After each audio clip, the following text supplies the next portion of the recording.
Good morning, family. As promised, let's talk about seal number 1, the last battle. Do I think seal number 1 has been opened? Yes, I do.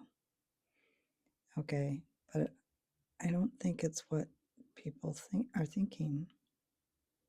I think seal number 1 is deception. If you read very carefully in Matthew 24, Jesus talks about the first thing when they asked him the signs of the end. The very first warning that he gives, and I think we almost all slide over it, is take heed that you're not deceived. You know, you think about AI and the deep fakes and all the craziness, and it just seems like it's just ramping up. But I want to talk about identifying the issue, and then I want to talk about our protection and our defense against this issue. So, did you ever think that everything began and ends with a lie? You know, the very first thing the devil said to Eve is, has God really said? And she was distracted by appearances and pulled away from the Word of God. And I think the same thing is happening to us now. So, my thoughts for you today is that the last battle begins and ends with a lie and the truth. Did you ever notice that there's actually 2 white horses mentioned in Revelation? One is the release of the first horse in Revelation 6, the conqueror that went out conquering and to conquer. And then Jesus at the end on a white horse, and he is identified. So others can deceive us, and we can deceive ourselves. You know, it talks about that in Romans, that we get pulled away by the things that we want. We convince ourselves it's okay. So, but I think we have to think about the purpose. What's the end game? The purpose of the deception.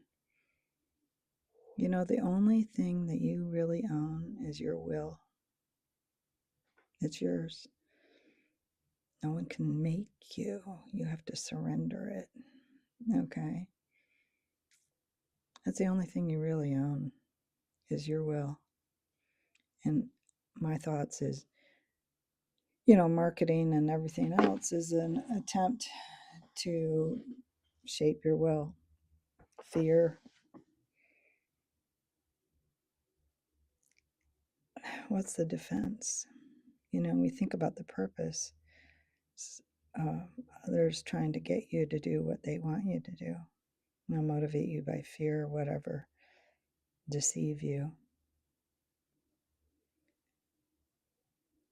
But that's not the will of the Lord. You know, it says in the Old Testament that the children of Israel in the desert, they'd come out of the world and they were tested, and God's presence was there and his provision. They knew what he could do, but Moses knew him. Moses knew his ways. And that's really going to be our only defense. You know, Revelation says they overcame by the blood of the Lamb and the word of their testimony. So that's, I think, the Word of God purified within us. Our only defense really is going to be to know the truth. In a sea of lies, we have to know the truth if we're going to survive and if we're going to overcome. So, do I think seal number 1 has been opened? Absolutely.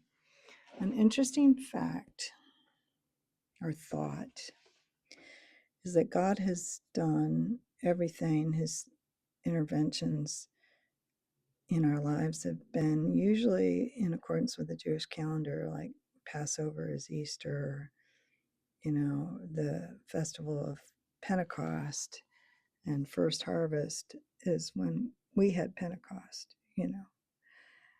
So I don't discount the timing of Yom Kippur and Rosh Hashanah.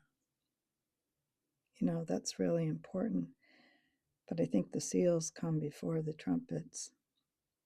And Rosh Hashanah, if I understand correctly, is a festival of trumpets. But we had the seals to get through first. And I believe the first seal is deception.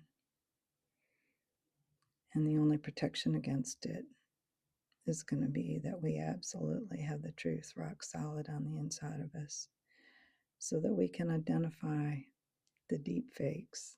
We can identify the things trying to move us off of our foundation and surrender our will to a lie.